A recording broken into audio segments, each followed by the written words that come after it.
अभी भी हमको ज़रूरत से ज़्यादा संयम नहीं दिखा रहे। ये बात मैं इसलिए पूछ रहा हूँ क्योंकि बालाकोट पे जब हमने किया तो उम्मीद थी पाकिस्तान संभल जाएगा, लेकिन 4 सालों में समझ आ गया कि संभल तो नहीं रहे। अभी भी क्या सिर्फ 9 ठिकानों पर हमला करने से वो संभल जाएगा? बच्चों के सामने आपने उनके पिताओं को गोलियों से भूना। इट वाज क्या कहते हैं, ब्रूटल बियॉन्ड मेजर। अब जब आपने किया है उसका मैं जवाब दूंगा। अगली बार ऐसा हमला 1:30 बजे हुआ दोपहर में तो रात को 9 बजे तक स्ट्राइक चली जानी, रेडीनेस।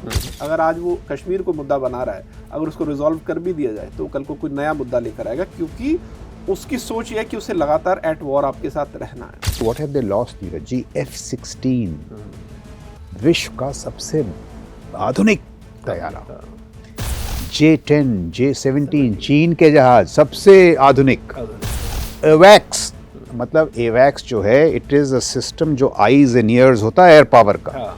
मतलब कोई बेवकूफ है जो एवैक्स लूज कर जाए। मैंने बताया 2000 में पार्लियामेंट अटैक, 2001 में कालूचक, 2008 में 26/11 मुंबई, और कोई जवाबी कार्रवाई नहीं। Strategic restraint. एक बड़े लीडिंग पॉलिटिशियन थे इंडिया में, नाम नहीं लेंगे उनका, उन्होंने उपहास किया, मजाक उड़ाया हमारे एयरफोर्स का।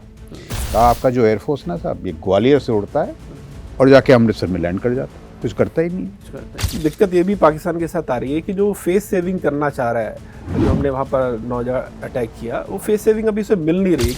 अगली बार वो ये सोचें कि साहब हम एक ग्रुप भेज देंगे तो उनको याद आएगा क्या हुआ। अब वो करेंगे। सो दिस इज, इसे कहते हैं री एस्टैब्लिशिंग डेटरेंस, निवारण का पुनर्निर्माण। प्रधानमंत्री इंदिरा गांधी ने कहा था that we have buried the two nation theory in the Bay of Bengal. इस बार we will bury RC Munir's two nation theory but in the Arabian Sea. सरकारों की जो दिलचस्पी जो होती है दरअसल वो समस्याओं को रिजॉल्व करने में नहीं होती है, वो समस्याओं को मैनेज करने में होती है। इसका सीधा सा उदाहरण है कि आपने 370 हटाया तो सही कश्मीर में, लेकिन इन 5 सालों में कश्मीरी एक भी कश्मीरी पंडित क्या वहाँ जा पाया? जो स्पष्टता आचार्य चाणक्य में थी वो हम में और आप में क्यों नहीं? वो देखिए क्या स्पष्टता।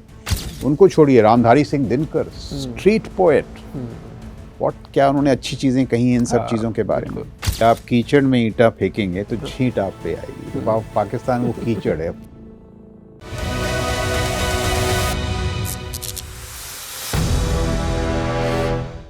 दोस्तों, भारत की सर्जिकल स्ट्राइक के बाद से पाकिस्तान की तरफ से लगातार भारत के शहरी इलाकों पर ड्रोन और मिसाइल अटैक की कोशिशें हो रही हैं। ऐसे में सवाल यह है कि चीजें यहां से कितनी और कब तक एस्केलेट हो सकती हैं। इसी मुद्दे पर बात करने के लिए हमारे साथ स्टूडियो में मौजूद हैं रिटायर्ड लेफ्टिनेंट जनरल राज शुक्ला साहब। राज साहब, बहुत बहुत स्वागत है आपका। सर, पहला और मेरा बड़ा सीधा सवाल ये है कि जब इंडिया ने सर्जिकल स्ट्राइक की थी पाकिस्तान पे, तो हमारा एक इंटेंट था, एक पर्पस था, हम क्यों कर रहे हैं। लेकिन अब पाकिस्तान जो पिछले 2 दिनों से लगातार ड्रोन अटैक कर रहा है, कल भी उसने इतने मिसाइल अटैक किए, क्या अचीव करना चाह रहा है वो? देखिए नीरज जी, पहले तो आपको और लाइव हिंदुस्तान यूट्यूब चैनल पर जो आपके दर्शक हैं उनको जय हिंद, नमस्कार।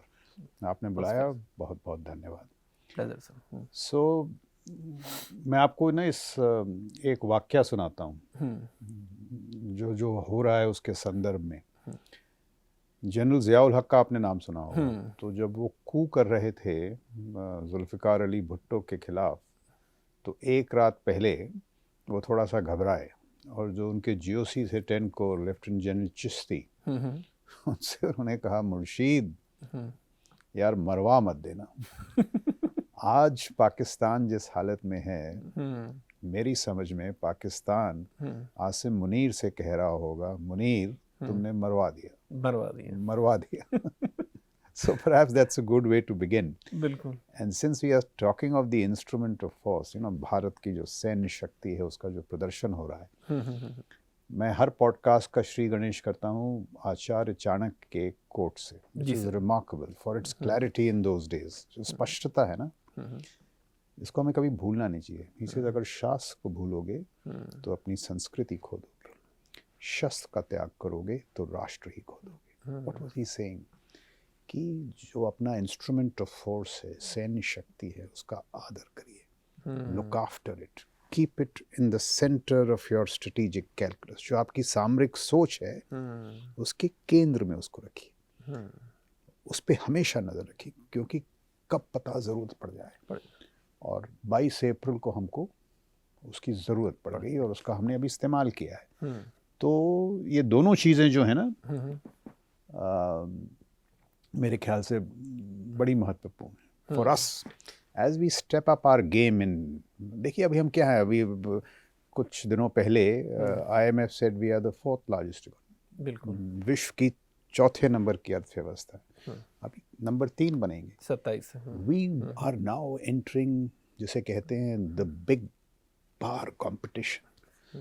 तो भारत में इसकी बड़ी बात होती है वसुधैव कुटुंबकम के बारे में, बड़ा अच्छा ख्याल है। It's a very noble thing, one earth one family one future, but we must never forget the wisdom of Swami Vivekananda who said the world is a gymnasium where nations come to make themselves strong. ये यथार्थ है, power matters, you know, Swami Vivekananda कह रहे हैं the world is a gymnasium where nations. तो एक अखाड़ा है, अखाड़ा, बिल्कुल। अब ये जो साउथ एशिया का अखाड़ा है और ये जो भारत और पाकिस्तान के बीच जो जद्दोजहद है, इसको हमें जीतना पड़ेगा। So you know these are 2-3 things. जहाँ तक ऑपरेशन सिंदूर का सवाल है जिसको आपने पूछा, मेरी समझ में ये बड़े निर्णायक दौर पर पहुँच गया है। और देखिए मुख्य मसला क्या है, पाकिस्तान की जो सामरिक सोच या प्रणाली थी, उन्होंने क्या कहा? उन्होंने कहा साहब जो परमाणु हथियार जो हैं इसकी आड़ में under the cover of nuclear weapons we will launch a terror rampage. हम दहशत गर्दी का एक सिलसिला शुरू कर देंगे। देखिए जब मैं लेफ्टिनेंट कर्नल था और मैं कर्नल था, मेरे को याद है पार्लियामेंट पे अटैक हुआ, the heart of your democracy, और हमने मोबिलाइजेशन किया 18 महीने और फिर कुछ नहीं किया। बिल्कुल।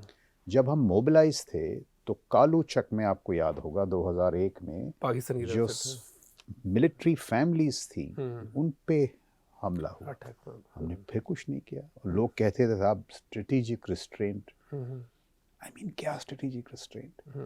तो पाकिस्तान ने क्या किया, यू नो, जो मैं कह रहा था, ये they built this nuclear terror menace, nuclear terror nexus. अब देखिए ब्लैकमेलिंग कर दी उन्होंने। देखिए कितनी मंद बुद्धि है इसमें।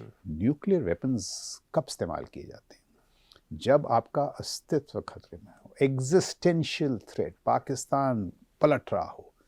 यहाँ इन्होंने एक नई चीज शुरू कर दी, साहब देखिए हम आपको मारेंगे और अगर आप कोई जवाबी कार्रवाई करेंगे हम कहेंगे न्यूक्लियर न्यूक्लियर। और जो न्यूक्लियर का खेल था, ये पश्चिमी जो ताकतें हैं वो इसमें सबसे पहले साहब न्यूक्लियर। मैं बड़े दिनों से कह रहा हूँ, अब ये साबित हो गया कि देखिए न्यूक्लियर हम भी समझते हैं, it is a serious business, it is a paradigm which we understand.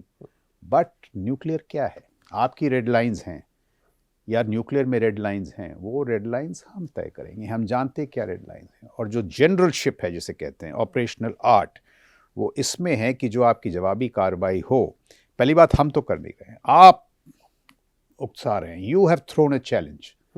22 अप्रैल को जो हुआ उससे कोई ज़्यादा क्या विभत्स नहीं हो सकता। जो जिस बर्बरता से लोगों को मारा गया, बेरहमी से मारा गया, कम्युनल टेरर, रिलीजियस टारगेटिंग, कोई अच्छी सेना ये करती नहीं है। This is hitting below the belt. और आपने देखिए क्या किया, वहाँ लोग हनीमून्स के लिए गए थे, वो उनका अंतिम संस्कार में वो तब्दील हो गया। बिल्कुल। बच्चों के सामने आपने उनके पिताओं को गोलियों से भूना। इट वाज क्या कहते हैं, ब्रूटल बियॉन्ड मेजर। अब जब आपने किया है उसका मैं जवाब दूंगा, और मेरे को पता है कि मैं कैसे इस तरह से अपनी जो सैन्य शक्ति है उसका मैं इस्तेमाल करूं कि आपके रेड लाइंस के नीचे, न्यूक्लियर रेड लाइंस हम छुएंगे नहीं। और ये जो है इसका हमने भांडा फोड़ दिया है। This nuclear terror menace, nuclear terror nexus जो है, इसका खात्मा होगा। इसके अंत का प्रारंभ हो चुका है जो कल हुआ। This is the first thing we have to understand in my view as far as statecraft is concern. उससे पहले ना, जैसे जो मैं पृष्ठभूमि बता रहा था, देखिए why is it so important.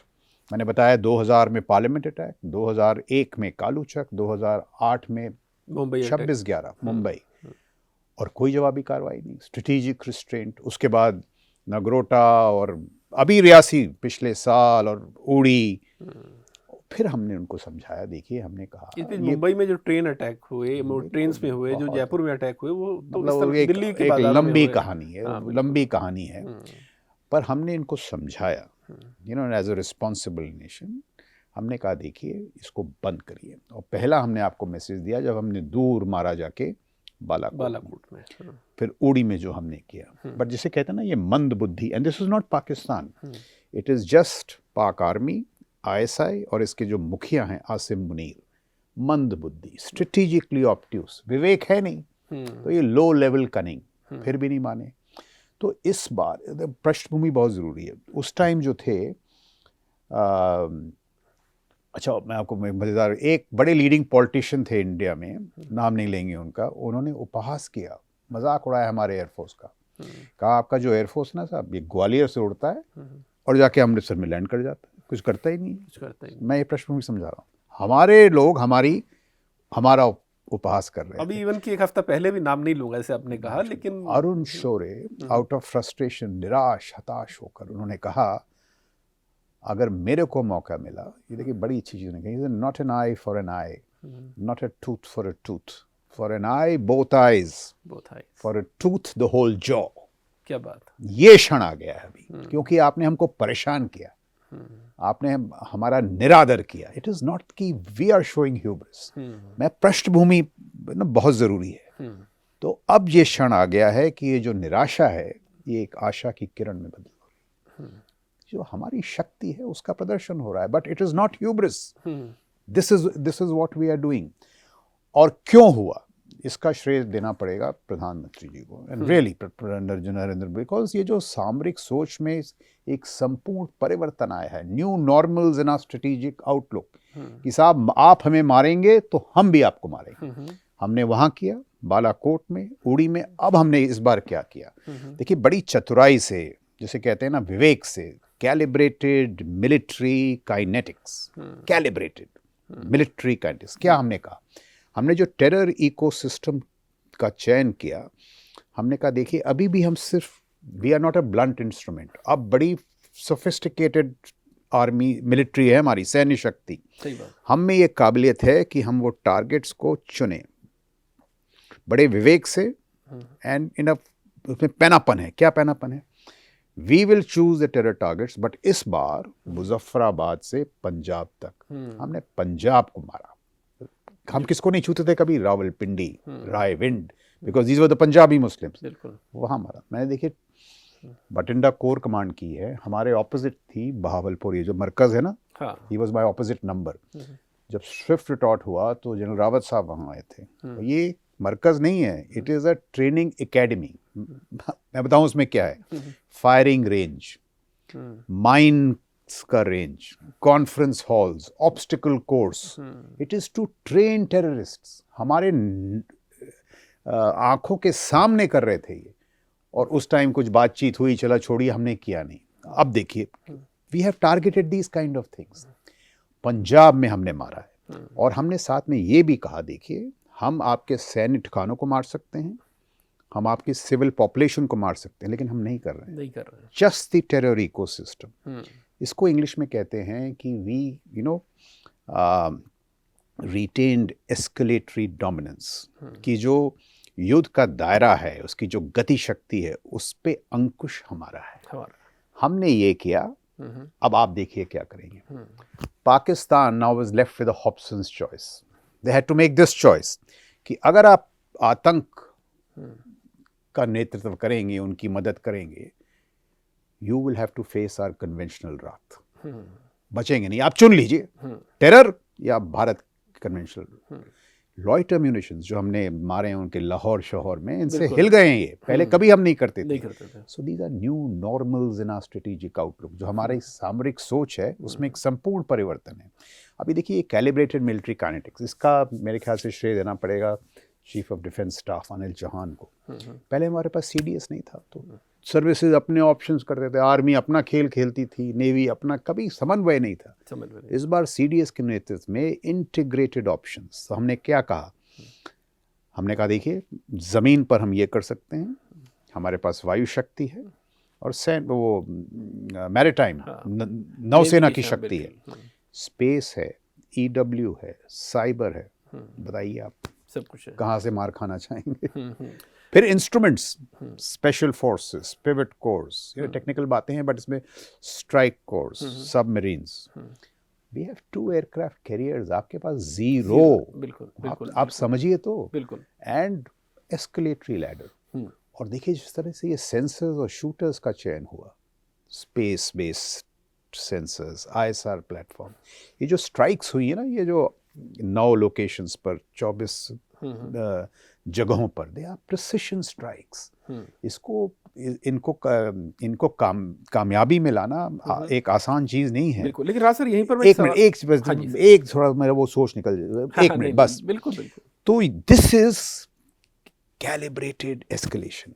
और हमने क्या कहा, ये जो कार्रवाई हमारी होगी ये नपी तुली होगी। अब देखिए लास्ट चीज, अब आसिम मुनीर साहब क्या करें, जब पंजाब मारा है तो ही हैड टू रिस्पॉन्ड, और यहाँ वो चक्रव्यूह में उलझ गए। देखिए जो कल जो हुआ, आई don't think I am exaggerating, मैं ये कहूँगा ये एक अद्भुत दिन था, उल्लेखनीय दिन था, remarkable red letter day.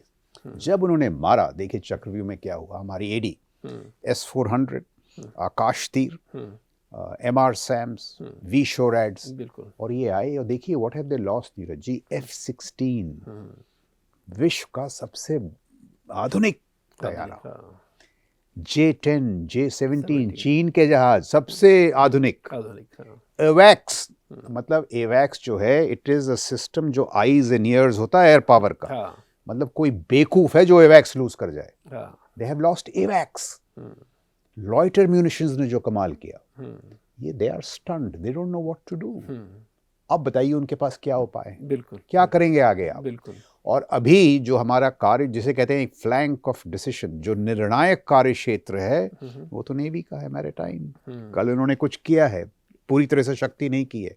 We have left Asim Munir with no options. तो मैं दोबारा कहूंगा, आसिम मुनीर आपने तो मरवा दिया, इसीलिए मरवा दिया, ये समझना जरूरी है। And therefore the whole thing, इसकी ये जो चक्रव्यूह की जो रचना हुई है, सोच हुई है, ब्रिलियंट पॉलिटिको मिलिट्री कन्वर्जेंस। इसीलिए I think it is a very important day. और जो मौजूदा स्थिति है उसकी समीक्षा मेरे समझ में ये है आपके साथ। We have, they are in a strategic quandary, उनको पता नहीं अब क्या करें। They have run out of doctrinal options, करें तो क्या करें। और एक बात उनको समझ में आ गई, देखिए अगली बार वो ये सोचें कि साहब हम एक ग्रुप भेज देंगे, तो उनको याद आएगा क्या हुआ था। हाँ। अब वो करेंगे। सो दिस इज, जिसे कहते हैं री एस्टैब्लिशिंग डेटरेंस, निवारण का पुनर्निर्माण। कि साहब अगर आप करें, आपकी सोच में ये बात आए, तो आप कहें यार पिछली बार इतनी मार पड़ी थी, चलो इसको टाल देते हैं 2 साल तक। This is what we have achieved. आप कह रहे हैं कि चूंकि पहले हमारी तरफ से कोई रिस्पांस आता नहीं था, तो सामने वाले के मन में कोई डर नहीं था। अब हमने बता दिया कि हमारा थ्रेशोल्ड ये है, अगर आपने किया तो ये जवाब आएगा, तो आप 10 बार सोचेंगे। इसमें मैं आपको 2 चीजें और इससे बताता हूँ जो बड़ी सोच है। KPS गिल का आपने नाम सुना होगा, वेरी गुड पुलिस ऑफिसर। उन्होंने कहा था कि भाई the war on terror will never be one by running after terrorists, it will be one by overwhelming the adversary। इसका आप जरा हिंदी में वो कर दें। बिल्कुल, इसका हिंदी में रूपांतरण ये है कि आप आतंकवादियों के पीछे भागकर कभी उनका खात्मा नहीं कर सकते। आपको उनको अपनी ताकत से हैरान करना होगा ना, कितना कड़ा प्रहार उन पर स्रोत करना तक होगा, जाना पड़ेगा, कड़ा प्रहार स्रोत, सोर्स। बिल्कुल। और हम क्या कर रहे थे, लेकिन हमारा सोर्स, हम क्या कर रहे थे 20 साल तक आतंकियों के पीछे भाग। आई am not demeaning that, but unless you hit the source. अब ये जो विवेक था KPS गिल का, ऑपरेशन सिंदूर जो है, इसने उसको यथार्थ, हकीकत में तब्दील कर दिया। बिल्कुल। So this is the importance. Arun Shourie, eye for an eye, not an eye for an eye, not a tooth for a tooth, for one eye both the eyes, for one tooth the whole jaw. और जो KPS Gill का विवेक था, इसको हमने पूरा किया। Sir, अब यहाँ पर एक टेक्निकल बात आप हमारे दर्शकों को समझाइए कि भारत सरकार का एक स्टैंड ये रहा है कि अगर हमारी मिलिट्री इंस्टॉलेशन पे कोई हमला होता है तो इस पर हम खुद पर हमला मानेंगे। 2 दिन से पाकिस्तान कोशिश तो यही कर रहा है। वो तो हमारा एयर डिफेंस इतना अच्छा है कि हमने उससे रोक दिया। अब चूंकि हमारा एयर डिफेंस अच्छा है तो इसमें तो हमारा क्रेडिट है ना, लेकिन पाकिस्तान ने तो पूरी कोशिश कर ली। तो क्या इस पाकिस्तान की कोशिश को अपने आप में एक जेन्युइन वजह नहीं मानना चाहिए कि अब तुम्हारे पर हमला करेंगे? तुमने भी किया, वो तो हमने रोका ना। क्या लगता है आपको, ये अपने आप में कोई इनफ रीजन है? नहीं, इसमें दो चीजें हो सकती हैं। There are two ways of interpreting.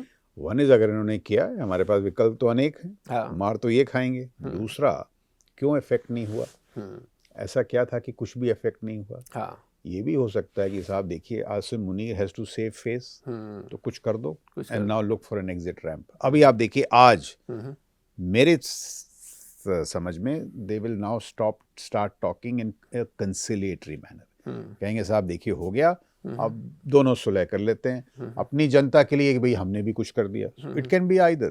तो ये तो यार युद्ध जो है ये साम दाम दंड भेद का खेल है, इसमें कोई चीज स्पष्ट तो है। लेकिन अभी सर हालात, बट देखिए, मैं जो एस्केलेटरी डोमिनेंस की बात कर रहा था, जो हम युद्ध का जो दायरा है, do we take it to the maritime domain, युद्ध की जो गति शक्ति है वो हमारे हाथ में है।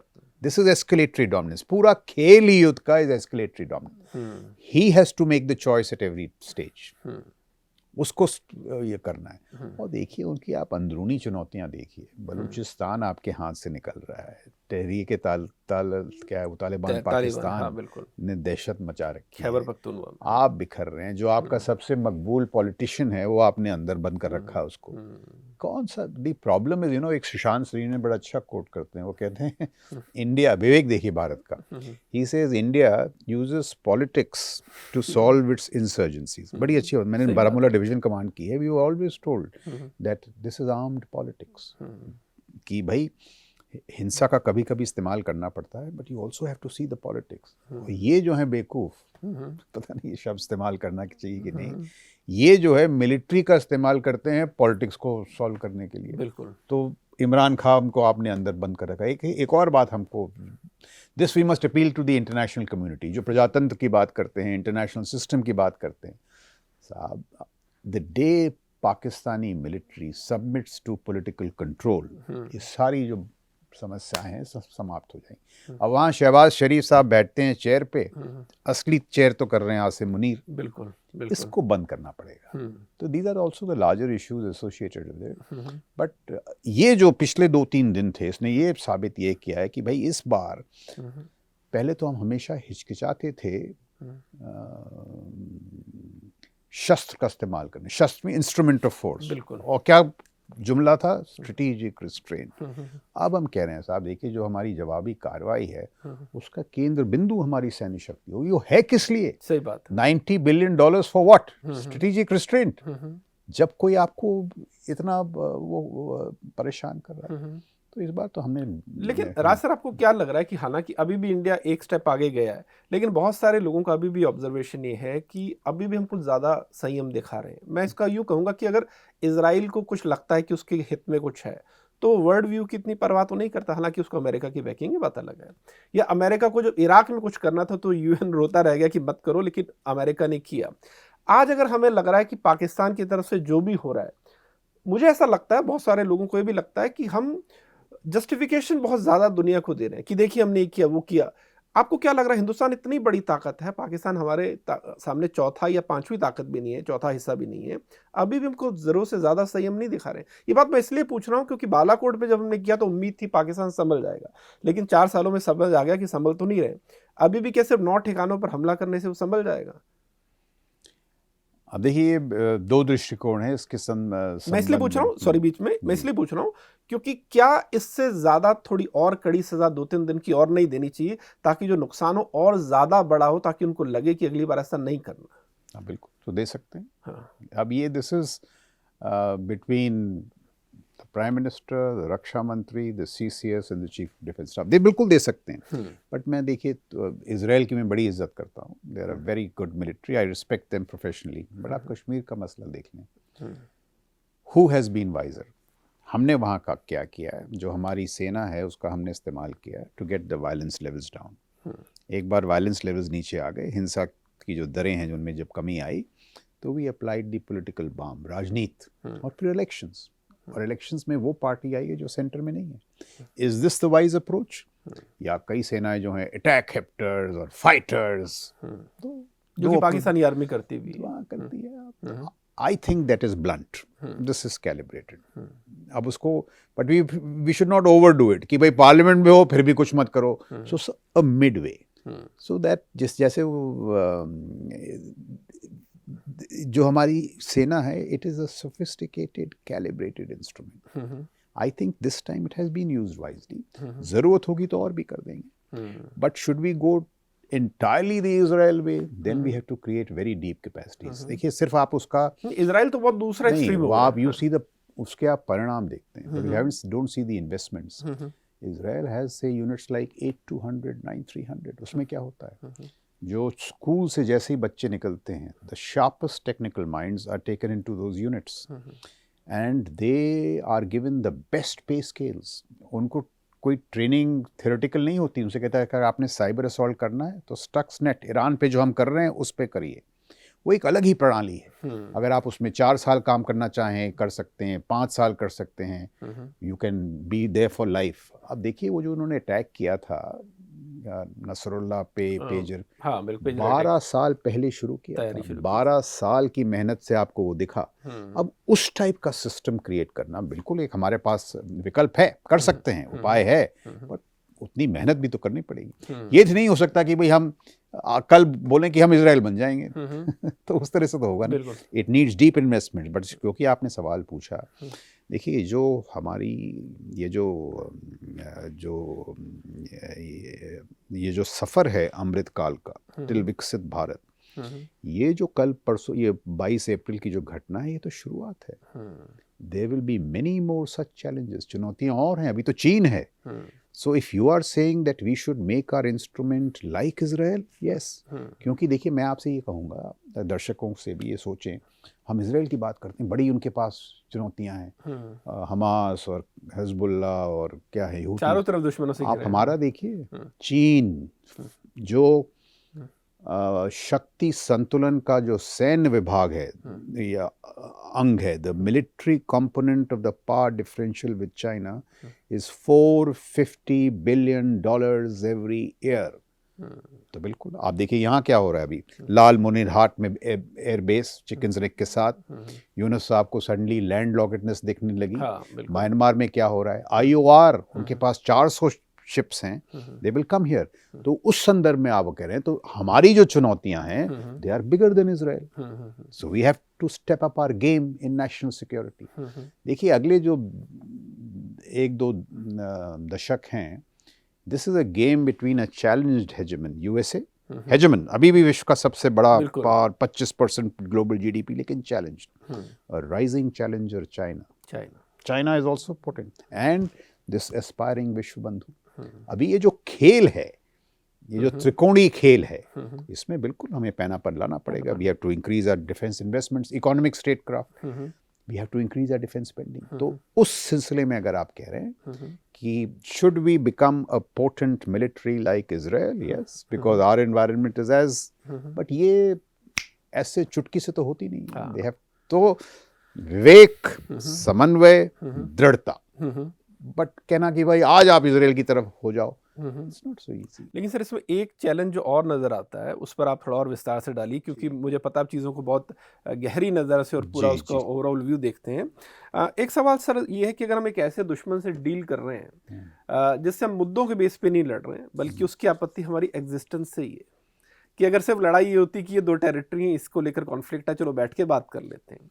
यहाँ तो सवाल ये है कि वो दुश्मन जो है उसको प्रॉब्लम तो हमारी एग्जिस्टेंस से ही है. अगर आज वो कश्मीर को मुद्दा बना रहा है, अगर उसको रिजॉल्व कर भी दिया जाए तो कल को कोई नया मुद्दा लेकर आएगा, क्योंकि उसकी सोच ये है कि उसे लगातार एट वॉर आपके साथ रहना है. जब आप इस तरह के दुश्मन से डील कर रहे हैं जो वैचारिक तौर पर नफरत करके आपके साथ लड़ते ही रहना चाहता है, उस समस्या का क्या हल है, उससे कैसे डील करेंगे? उसका हल है जो आचार्य चाणक्य ने कहा, जो स्वामी विवेकानंद ने कहा कि भाई दैट इज द रियलिटी. सो ऐसे लोगों के साथ शक्ति, ऐसे लोगों के साथ जो आपका शस्त्र है, इंस्ट्रूमेंट ऑफ फोर्स. अच्छा, let me put it like this, English में फिर उसको ट्रांसलेट करते हैं. We need a muscular foreign policy to deal with people like this. क्या करें? बिल्कुल. तो हमारे hand, if you have a muscular foreign policy, your instrument of force must be nourished and in the highest state of readiness. तो उसके लिए जो आप की सैन्य शक्ति है उसमें निवेश करना पड़ेगा। हाई स्टेट ऑफ रेडीनेस क्या है? अगली बार ऐसा हमला 1:30 बजे हुआ दोपहर में तो रात को 9 बजे तक स्ट्राइक चली जानी, रेडीनेस। देखिए जब आप इनको अकल आई थी, देखिए इतने बेवकूफ़ नहीं है ये। जब हमने किया था ये बालाकोट वगैरह तो जनरल बाजवा सबसे पहले बात करने लगे जियो इकोनॉमिक्स की। 100 सालों तक भारत के साथ शांति चाहते हैं।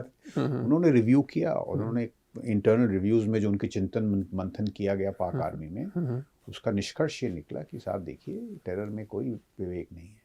अब जब ये आसिम मुनीर इतनी उलझनों में फंस गए तो उनको वो याद आने लगा 2 नेशन थ्योरी, ये वो। देखिए मेरे को एक और बात याद आई, 1971 के बाद जब बांग्लादेश का जन्म हुआ, प्रधानमंत्री इंदिरा गांधी ने कहा था that we have buried the 2 nation theory in the Bay of Bengal. इस बार we will bury Asim Munir's 2 nation theory but in the Arabian Sea. तो अगर उनका ये रुख है हमारी तरफ तो हमारी शक्ति है। But let me give them some advice, Pakistan some advice unsolicited.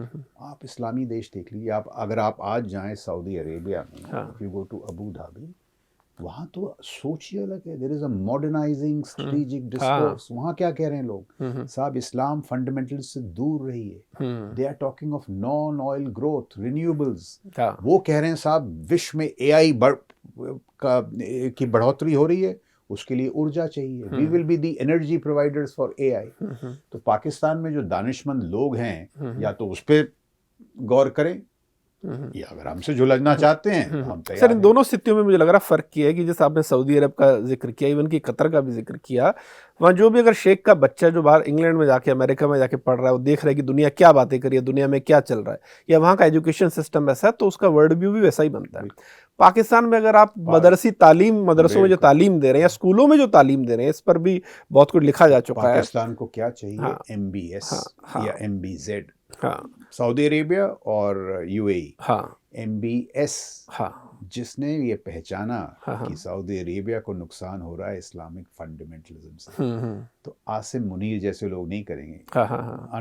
Unfortunately और he is a son of मैं इसी सवाल। So Pakistan needs a MBS, it needs a MBZ। वो भी इस्लामिक देश हैं बट वो विवेक दिखा रहे हैं। और यहाँ आप ये घिसी पिटी चीजों के, भाई ऑप्शन आपके हाथ में है। But if I am sure Pakistan में भी बड़े विवेक वाले लोग हैं, लेकिन वो विवेक वाले लोग या तो उनको कनाडा जाना पड़ता है या देश छोड़ना पड़ता है, क्योंकि आसिम मुनीर वहाँ बैठे। तो पॉइंट ये, आसिम मुनीर को कनाडा भेजी और यहाँ MBS निकाला। बट ये तो एक मतलब दिस इज अ विश।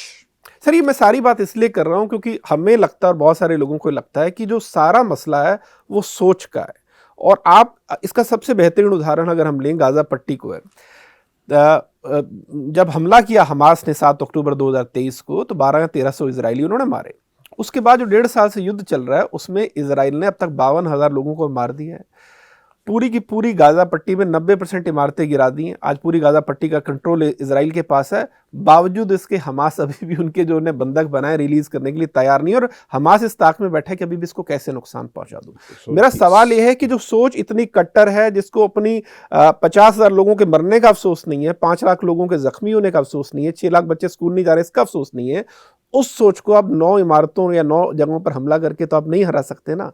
अगर आपकी लड़ाई उस सोच से है तो आपको हमेशा ध्यान रखना है, तो ये चुनौती भी समझनी है कि उसे डील कैसे करना है। तो देखिए अब ये जो मामले हैं गहराई के हैं, जो आप कह रहे हैं ना, so the idea of Hamas can not be destroyed militarily. ये एक हकीकत है। जो आपने उनकी 52 बटालियंस या कुछ थी वो रिकंस्ट्रक्ट हो गई। आपने 18,000 मारे, हकीकत है।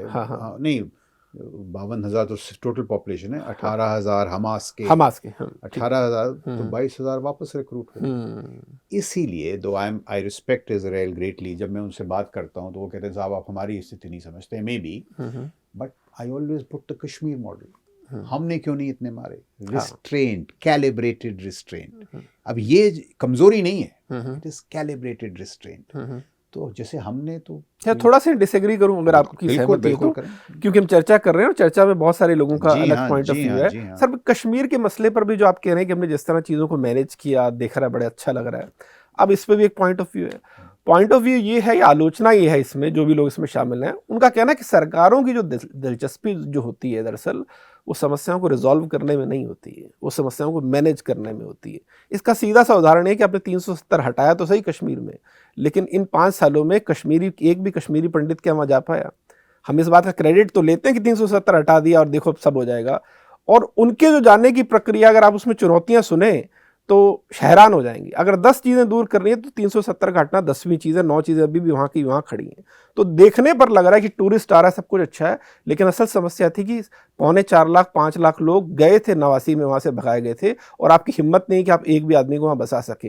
तो आप दिखाने को तो कह रहे हैं हमने हालात नॉर्मल कर दिए, लेकिन ये तो समस्या मैनेज करने वाली बात है, समस्या रिजॉल्व तो नहीं हो रही। ये जो कश्मीरी पंडितों को कहना है, बिल्कुल ये बहुत ही वाजिब बात है। It's a very important issue. But देखिए, क्या आप गाजा पट्टी में have you been able to put Israeli settlements? No.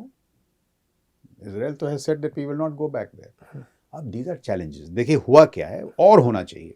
Article 370 हटाने से के बाद आपने सिर्फ ये नहीं किया, you hit their whole financial nexus, जो पूरा ये OGW कॉम्प्लेक्स था उस पर आपने वार किया। 370 के बाद बड़ा सुधार हुआ है। जब मैं वहाँ बारामूला में था तो टूरिस्ट की संख्या होती थी हज़ारों में। 2024 में 3.4 करोड़ नॉर्मल सी आई है, टूरिज्म बढ़ा है।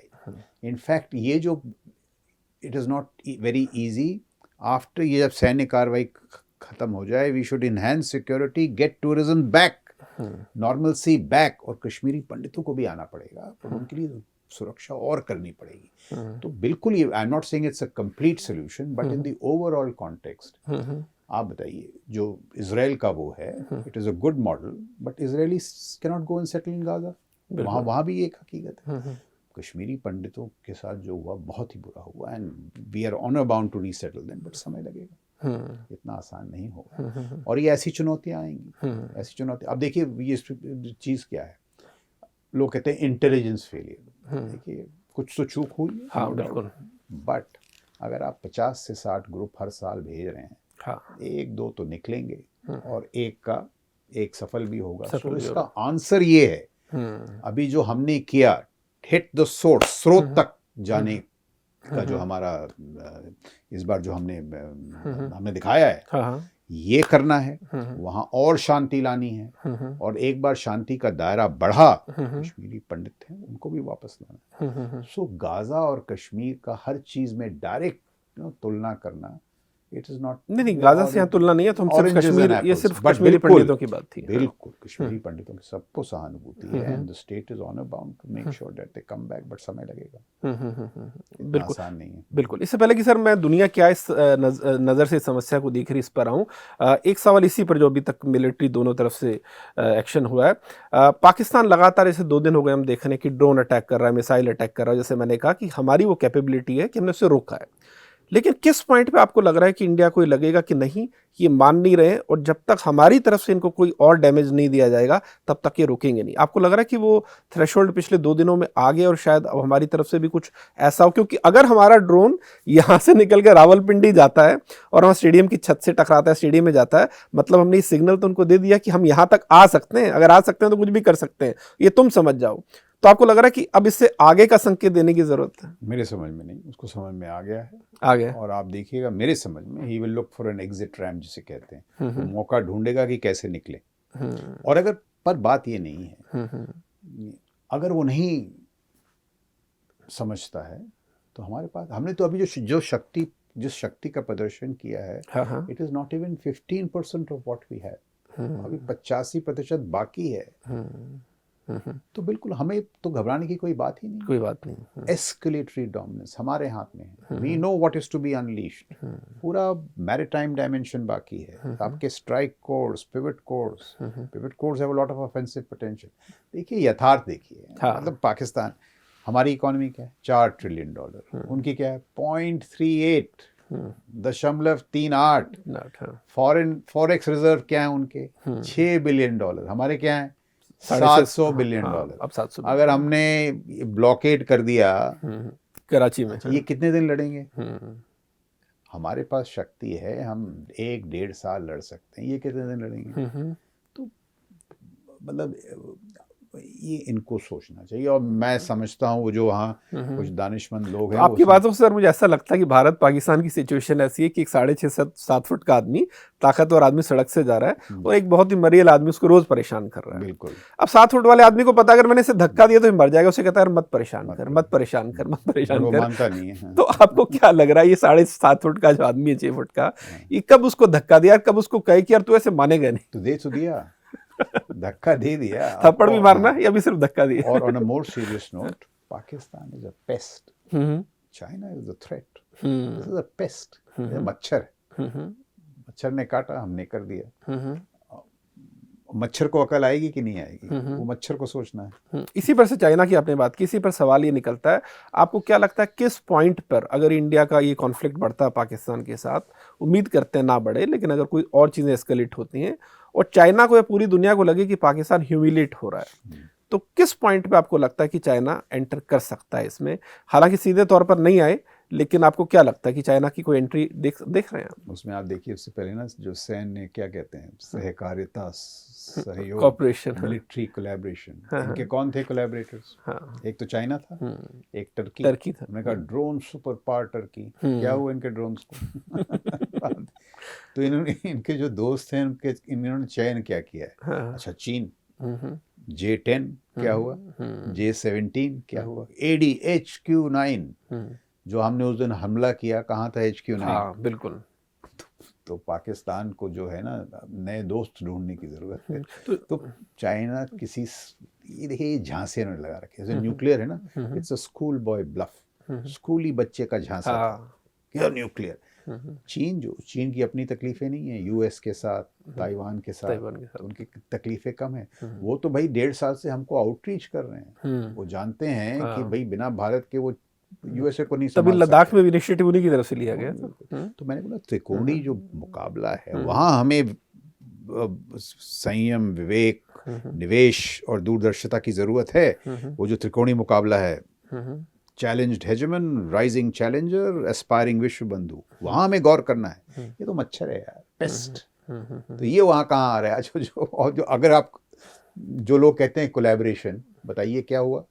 J10, J17, ये तो HQ9, ये तो चीन के हथियार थे। बिल्कुल बिल्कुल बिल्कुल। तो ये जो है ना, जो आर्म्स मार्केट से जो संबंधित स्टॉक एक्सचेंज होता है, तो ये जो चीनी कंपनियां, इनका स्टॉक यूं गिरेगा, देखिए आज। लेकिन China, I don't think so, we must not underestimate China. मैं तो कह रहा हूँ China is a power, we have to deal with it, but this constant thing कि भाई पाकिस्तान की मदद चीन करेगा, कभी नहीं। चीन को खुद प्रॉब्लम है, जो उनके साथ दहशतगर्दी हो रही है बलूचिस्तान वगैरह में, वो तो खुद परेशान है। देखिए यहाँ मकसद, मसला क्या है? मसला सिर्फ शक्ति संतुलन का नहीं है, मसला है दहशतगर्दी का, टेरर का। और ये देखिए लोग कह रहे हैं भाई ग्लोबल, मैंने जो पढ़ा है, Israel is with you, Putin साहब की जो बातचीत हुई प्रधानमंत्री जी के साथ, वेरी पॉजिटिव कॉन्वर्सेशन। यूएस के साथ भी आप उनके जो स्टेटमेंट्स देख लें, शुरू में डोनाल्ड ट्रंप के, जेडी वैंस के, हेक्सेट की जो बातचीत हुई राजनाथ जी के साथ, उसका आप स्टेटमेंट देख लें। दे हैव कंसिस्टेंटली सेड कि जो आपकी जो दहशतगर्दी की लड़ाई है, उसमें हम आपके साथ हैं। We respect your decision to defend yourself. अब साथ ही साथ वो ये भी कहेंगे साहब कि देखिए युद्ध ना बढ़े, हमने दूसरी चीज को पकड़ ली, और पहले बिल्कुल सब चाहते हैं युद्ध ना बढ़े, हम तो खुद ही चाहते हैं युद्ध ना बढ़े। पाकिस्तान के साथ युद्ध makes no sense, because we have better things to do, we have technology, we have China. अब हमें देखना है साहब एआई का इस्तेमाल कैसे करें, क्वांटम का इस्तेमाल कैसे करें, how do we grow. This is a pest, मच्छर। ऐसे कहना अच्छा नहीं लगता, कहना पड़ेगा। तो आपने सर अभी यूएस की बात की, मैं यही कहना चाह रहा था कि अभी इस बार जो लग रहा है, जो पहले नहीं लगता था, पहले फिर भी हमें लगता था कि जब भारत पाकिस्तान कोई ऐसा माहौल बनता था कि आपस में लड़ सकते हैं, तो दुनिया वाले बीच बचाव करने आ जाते थे। अब ऐसा लग रहा है किसी की कोई दिलचस्पी नहीं है। जेडी वैंस ने कल साफ तौर पर कह ही दिया कि हमारा इससे कोई लेना देना नहीं है। इसके अलावा मैं देख रहा हूँ बाकी कंट्रीज की तरफ से भी कोई बहुत सीरियस इस पे कोई स्टेटमेंट नहीं दिया गया। तो क्या पाकिस्तान एक्सपोज हो गया पिछले 4-5 सालों में? पूरी तरह से पाकिस्तान करता गया था।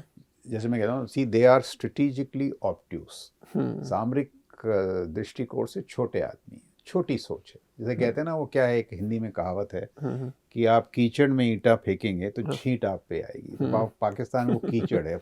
अब देखिए क्यों, why do I say that, कि वो क्या करता था, हर बार ये दहशत गर्दी करेगा और फिर जो डिबेट्स है ना उसकी नीडल्स जो हैं दो तरफ जाएंगी। एक तो न्यूक्लियर, तो सबसे पहले हमारे भी कुछ लोग डर जाते थे न्यूक्लियर, और विश्व को तो डरा ही देते, देखो न्यूक्लियर। एक तो वो जो झांसा था वो समाप्त हो गया है। दूसरा वो करते इंटेलिजेंस फेलियर, कि हमको मत पूछो आपका इंटेलिजेंस फेलियर क्या हुआ। सही बात। अरे साहब जब आप 60 ग्रुप भेजेंगे तो कभी तो फेल होगा। फिर एक देखिए नई चीज, अब देखिए ये बात जो उनके जो दानिशमंद लोग हैं, थे डिफेंस मिनिस्टर नजम सेठी, कहते हैं फॉल्स फ्लैग ऑपरेशन। तो हम इतने बेवकूफ हैं कि हम अपने लोगों को 30 साल से मरवा रहे हैं। तो पार्लियामेंट में flag staff false flag, Kaluchak में फॉल्स फ्लैग, क्या यार। वो तो ये भी कह रहे हैं कि कल जो मिसाइल पाकिस्तान की तरफ से आई है वो पाकिस्तान की तरफ से नहीं, हमने अपने लोगों पे मिसाइल मारी है। ऐसे लोगों से क्या बातचीत ऐसे लोगों से बातचीत तो सिर्फ मिसाइल के जरिए हो सकती है और वो हम कर रहे हैं। बिल्कुल। तो what do you talk with such people? So the problem was that some of our own segments of our intellectual ecosystem fell for these arguments. साहब intelligence failure, अरे यार उसको देखेंगे, बिल्कुल हुई है चूक, उसका समय है, देखेंगे, we will strengthen it, but that is not the primary reason. Nuclear, कौन सा न्यूक्लियर हो गया बताइए? सही बात है। सारी मिसाइलें दाग दी, ये दाग दिया, कोई न्यूक्लियर नहीं। पाकिस्तान की तरफ से सर इस पिछले 15 दिनों में एक दलील जो बारी बारी दी जा रही है कि आप एक ज्वाइंट इन्वेस्टिगेशन करवा लीजिए, और उस पर हमारी तरफ से तर्क ये है कि भैया 2008 में हमने आपको सबूत दिए थे, तब क्या कर लिया आपने? हमने आपको पठानकोट के टाइम बुलाया था, दुनिया में कौन सा ऐसा देश होगा कि वो अपनी इतनी सेंसिटिव जगह पर अपनी एनिमी कंट्री को बुलाए, तब आपने क्या कर लिया? और जो इतने सबूत हाफिज सईद के लिए भी आपको दिए थे, जिसको जेल में होना चाहिए था, वो आदमी खुला घूम रहा है। तो जब हमारा पुराना तजुर्बा आपको लेकर ये है कि आप कुछ करते नहीं, तो इस बार अगर कोई आपको सबूत दे भी देंगे तो आप कर क्या लेंगे? तो इस आर्ग्यूमेंट को आप कैसे देख रहे हैं? इसके दो पहलू हैं। पहले हम सामरिक दृष्टिकोण से थोड़े भोले थे, तो हमने कहा ये, और जब हम उनको सबूत दे रहे हैं वो सबूत लेने को ही तैयार नहीं। जो पठानकोट के बाद जो पकड़े गए थे दहशतगर्द, उन्होंने कहा हमको वहां से भेजा गया था। उन्होंने कहा नहीं। तो देखिए इसमें ये बात है, ये this is a function of power, ये एक शक्ति का मापदंड है। जब यूएसए कासिम सुलेमानी को निकालता है तो वो क्या लीगल डॉसियर मांगता है? जब वो अल जवारी को उड़ाता है, जब अल जवारी साहब चाय पी रहे होते हैं, तो कोई लीगल डॉसियर? तो हम लीगल डॉसियर आपको क्यों दें? अगर आप करेंगे, हमारे पास सबूत हैं, इसमें भी इलेक्ट्रॉनिक इंटरसेप्ट्स हैं, ये वो, अगर हमको लगे कि वो सबूत पर्याप्त है तो फिर हम करेंगे ऑपरेशन सिंदूर। अब आप देखते रहिए कि सबूत, क्योंकि जब हमने आपको सबूत देना चाहे आपने उसको इधर उलझाया उधर उलझाया। So in international relations the unfortunate reality is साम दाम दंड भेद। तो हम कर रहे थे साम रिकंसिलिएशन, वो कर रहा था भेद, तो हमने दिया दंड।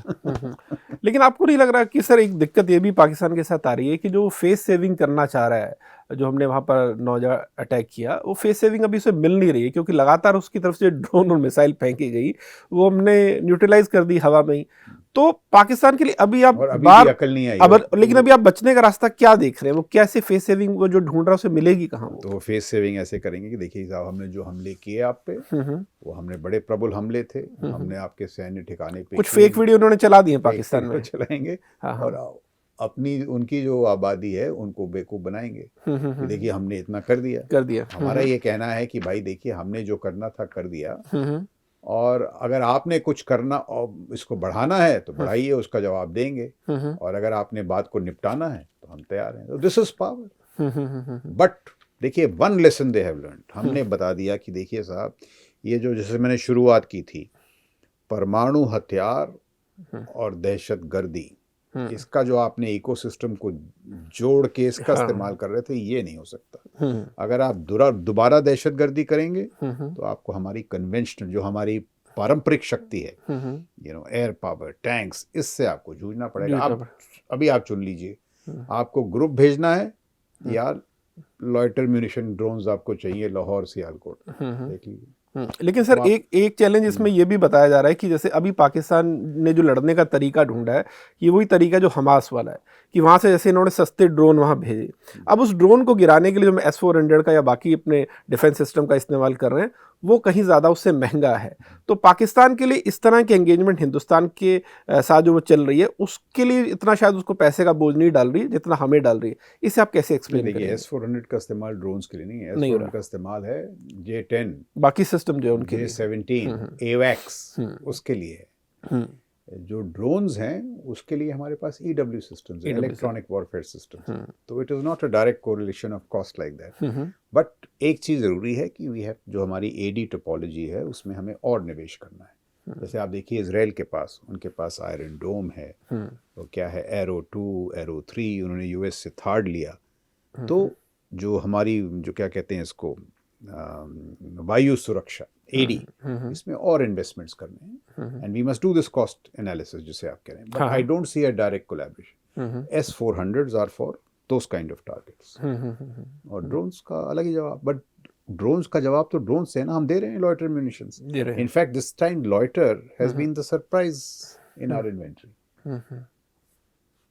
लाहौर, सियालकोट, अरे पंजाब कभी ऐसे मारा नहीं गया है, मैं आपको बता रहा हूँ। बिल्कुल, ये हमेशा सारी स्थिरता जो थी अलग होती थी, POK में, बलूचिस्तान में। और ये जो है पाकिस्तानी पंजाबी मौज कर रहे थे। रावलपिंडी से रायविंड का जो इलाका है, पहली बार ये मार खाएं। दिस इज अनदर थिंग, दोबारा सोचेंगे। ये जो हैं ये बताएंगे आसिम मुनीर साहब को कि साहब मत करिए। इमरान खान की बहन ने तो पूछा भी है कि रावलपिंडी तक ड्रोन कैसे आ गए। बिल्कुल, वो मैंने देखा। तो she is talking on behalf of all these Punjabis. And on a more serious note, see the civil establishment, हमने शहबाज शरीफ साहब की मदद कर दी। जो दहशतगर्द आपसे नहीं संभल रहे थे, आपकी हिम्मत नहीं थी उनको संभालने के लिए, हमने आपकी मदद कर दी। साहब ये है। बिल्कुल, इजराइल वाले अलग थैंक यू बोल रहे हैं कि वो डेनियल पर्ल का जो हत्यारा था उसको हमने मार दिया। तो ये सबका थैंक यू का मौका है। बिल्कुल बिल्कुल। और सर आखिर में एक दो सवाल जो आपसे मैं पूछना चाहूँगा। एक सवाल अगेन वही है जो सारी जो चर्चा शुरू होती है कि चूंकि जनरल आसिम मुनीर खुद, उनकी रेपुटेशन एक स्टेक पे थी, उन्हें लग रहा था कि मैं कमज़ोर हो रहा हूँ या उनको एक्सटेंशन चाहिए, तो सारी साजिश उन्होंने रची। सवाल ये कि सर हिंदुस्तान इतना ताकतवर और इतना बड़ा देश है, और आपने कहा कि जैसे पाकिस्तान तो एक कहते हैं कि सिर्फ परेशानी पैदा करने वाला देश है। अगर एक इतना छोटा या पिद्दी सा देश सिर्फ वहाँ का एक जनरल भारत जैसे देश को एक टूल के तौर पर इस्तेमाल करे या भारत की शांति को अपने फायदे में इस्तेमाल करे, ये कब तक होने दिया जा सकता है? बिल्कुल नहीं हो गया। तभी तो ये इस बार जो शक्ति प्रदर्शन हुआ है, इसीलिए तो हुआ है। देखिए विश्व में और भी छोटे देश हैं। सिंगापुर है, वो ना चीन से उलझता है ना US से उलझता है, वो अपनी तरक्की पे गौर करता है। तो भाई पाकिस्तान को हमसे उलझने की ज़रूरत क्या है? अगर आपने ये सोचा है कि साहब आप कश्मीर को शक्ति के बूते पर कुछ कर पाएंगे, तो 70 साल का इतिहास है, और उस इतिहास में अगर कोई कमी थी तो हमने फिर दिखा दिया, या हम नहीं कर सकते। सो कश्मीर पे बातचीत हो सकती है, और कोई इनके पास जरिया है ही नहीं। तो 16 अप्रैल की जो जयशंकर साहब ने कहा बातचीत ही हो सकती है कि POK मिले तो नहीं। देखिए एक और बात है, ये लोग कहते हैं ना साहब POK ले लो। मैं कहता हूँ देखिए बलूचिस्तान तो वैसे ही इनके हाथ से जा रहा है। आप देख रहे हैं तहरीक तालिबान पाकिस्तान क्या कर रहा है, अफगानिस्तान से नई परेशानियां हैं। तो POK की लेने की जरूरत क्या? POK तो ऐसे ही लुढ़क के चलाएगा, क्योंकि इनके पास दानिशमंदी नहीं है। पंजाब के अलावा कौन खुश है इनके साथ? पाकिस्तानी पंजाब के अलावा हर जगह इनको परेशानी है। और देखिए इनका विवेक देखिए, वो जो तकरीर थी 16 अप्रैल की, डॉग विसल। आसिम मुनीर कहते हैं बलूचिस्तान क्या है? 1500 टेररिस्ट। अच्छा, बलूचिस्तान का जो दायरा है, जो क्षेत्रफल है, 40%, वो पंजाब, सिंध, KKP, POK सब मिला लो, बलूचिस्तान बड़ा है। पाकिस्तान की टेरिटरी का 40% है। और बिल्कुल बलूचिस्तान का जो इतिहास है नीरज जी, वो तो सदियों पुराना है। आपकी तो शुरुआत हुई 1947 में। They have to show some wisdom। बिल्कुल विवेकहीन हो गए हैं, इसीलिए तो इनका ये हश्र हो। तो यहाँ से इस कॉन्फ्लिक्ट का क्या अंत आप देख रहे हैं जो भी चल रहा है? अभी खिंचेगा? आप ये तो कह रहे हैं कि पाकिस्तान एक अपनी फेस सेविंग देख रहा है कि कहीं से कैसे निकलूं मैं, लेकिन फिर भी आपको अभी क्या रास्ता दिख रहा है कि क्या हो सकता है आने वाले 1-2 दिन में? मेरे को तो मैं इसका जवाब इस तरह देता हूँ, अगर आपने खींचना है तो खींचिए, हम तैयार हैं।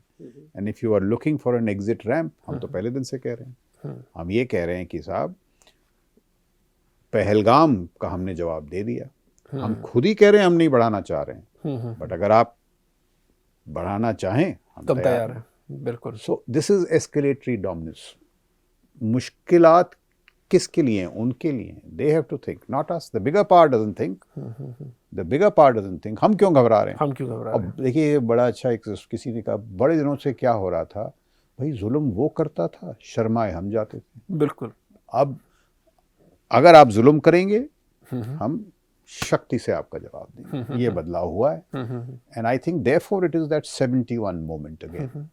71 मोमेंट में जिस तरह भारत ने एक शक्ति प्रदर्शन किया था, ये दोबारा हमने वो शक्ति प्रदर्शन। सर, एक बात बारी बारी की जा रही है, आपने भी इस चर्चा में कई बार की कि हमें पहले ही इस तरह के स्टेप उठाने चाहिए थी, लेकिन एक आर्ग्यूमेंट ये भी है कि 2019 से अगर आप 24 को भी कंपेयर करें तो हमारे पास जो डेटरेंस था वो भी शायद 2019 में उस वक्त S-400 भी नहीं थे, या उस वक्त हमारे पास राफेल भी नहीं थे। आपको लग रहा है ये सारी चीज़ें भी सरकार को या सेना को एक कॉन्फिडेंस देती हैं कि हाँ आज हम बेटर प्रिपेयर्ड हैं, चलो इसलिए हम ये कदम उठाते हैं? नहीं, बिल्कुल सेना को नहीं, देखिए राष्ट्र को इस पर सोचना है। मैं हमेशा कहता हूँ डेटरेंस इज कॉस्टली। डेटरेंस के लिए भी निवेश चाहिए। जब लोग कहते हैं ना पैसा नहीं है, मैं उनसे पूछता हूँ deterrence is costly but wars are costly. तो डेटरेंस इज द की। अगर आप निवारण में निवेश करेंगे तो इसकी ज़रूरत नहीं होगी। अगर हमारे पास 36 नहीं 110 रफाल होते आज, 8 S-400s होते, तो क्या ये करते? और उन लोगों के लिए क्या कहेंगे जो S-400 जब हम भारत खरीद रहा था 2018 में ले रहा था तो उस पर बड़ा ऑब्जेक्ट कर रहे थे? मतलब so that see we also need to have a strategic culture. स्पष्टता होनी चाहिए। जो स्पष्टता आचार्य चाणक्य में थी वो हम में और आप में क्यों नहीं? वो देखिए कि क्या स्पष्टता थी। उनको छोड़िए, Ramdhari Singh Dinkar, street poet, what, क्या उन्होंने अच्छी चीजें कही इन सब चीजों के बारे में। सो उन लोगों में स्पष्टता थी, आप में नहीं है, हम में नहीं है। That clarity has to come. लेकिन अब वो आ रही है, आपको लग रहा है धीरे धीरे? लग रहा है, बट और होना चाहिए। अब देखिए, अब we have to revisit our economic statecraft. इतनी हमारे पास चुनौतियां हैं और डिफेंस एक्सपेंडिचर 1.98% ऑफ जीडीपी। बिल्कुल बिल्कुल। So we have to, on a more serious note, we have to revisit our entire strategic thinking. जो सामरिक सोच है, देखिए बिल क्लिंटन साहब ने एक समय पे कहा था इट्स द इकोनॉमी स्टूपिड, 1990 में। उस समय शायद उसमें कोई विवेक था। वो कह रहे थे कि देखिए आप कुछ भी हो, at the end of the day economy matters. पिछले दशक में it seems to me it is national security stupid. देखिए क्या हो रहा है यूरोप में, वेस्ट एशिया में, ताइवान में। तो हमको जो जियोपॉलिटिक्स में बदलाव हो रहा है उसके साथ हमको भी बदलना चाहिए। सो आवर इकोनॉमिक स्टेटक्राफ्ट, कितना हम निवेश करें अपनी सेनाओं में, we have to relook at it. Geopolitics not constant. और एक चीज तो हमने बात ही नहीं की, जो टेक्नोलॉजिकल सुनामी आ रही है, एआई, क्वांटम, ब्लॉकचेन। आप देखिए यूक्रेन में, आपको मैं एक मिसाल देता हूँ। यूक्रेन में रशिया के को जो नुकसान पहुंचा है, मेन एंड इक्विपमेंट, 80% नुकसान इन्फेंट्री से नहीं हुआ, आर्मर से नहीं हुआ, आर्टिलरी से नहीं हुआ, एयर पावर से नहीं हुआ, ड्रोन से हुआ। ये युद्ध का जो चरित्र है इस तरह से बदल रहा है। बिल्कुल। यूक्रेन के पास नेवी नहीं है नीरज, बट स्टारलिंक्स और ड्रोन्स के साथ उन्होंने उनकी एक जो ब्लैक सी फ्लीट है रूस की, उसको तबाह कर दिया। सो टेक्नोलॉजिकल इनोवेशन, टेक्नोलॉजी। बीच में सर तब भी खबरें आई थी, सॉरी बीच में बोल रहा हूँ, कि जब ट्रंप के साथ इनका कुछ कॉन्फ्लिक्ट हुआ, 4-5 दिन यूएस ने इन्फॉर्मेशन शेयर नहीं की थी इनके साथ। उस 4-5 दिन में इनकी हालत खराब हो गई थी। ये है, ये चुनौतियां हैं हमारे सामने। और ये जो चुनौतियां हैं, ये चीन के साथ जो हमारी प्रतिस्पर्धा है उसमें इनका बड़ा महत्व है। तो इसको छोड़ो, ये तो मच्छर है। We have to look at that's why I keep saying pest and threat. बिल्कुल। तो सर बड़ी खूबसूरत बातचीत रही आपके साथ, और आपने इतने विस्तार से समझाया कि अभी जो हम कर रहे हैं उसका क्या मकसद हमारा दिखता है, क्या इंटेंट दिखता है, और फ्यूचर के लिए हमें क्या करना है। और पाकिस्तान का आपका कहना है कि भारत जिस रास्ते पे चल रहा है, हमें पाकिस्तान में ज़्यादा उलझना नहीं है, लेकिन हाँ उसे ये भी बताना है कि अगर तुम उलझे तो हम क्या कर सकते हैं। बहुत शुक्रिया सर आपका इस पूरी बातचीत के लिए। धन्यवाद, आपने आमंत्रित किया, आपका बहुत धन्यवाद। आपने वक्त निकाला सर, उसके लिए बहुत धन्यवाद। रोचक चर्चा हुई है, उम्मीद है कि आपके दर्शकों को पसंद आए। बिल्कुल सर, बिल्कुल, हमें भी यही उम्मीद है। बहुत धन्यवाद सर। Thank you. तो लाइव हिंदुस्तान की आज की बातचीत में इतना ही। धन्यवाद।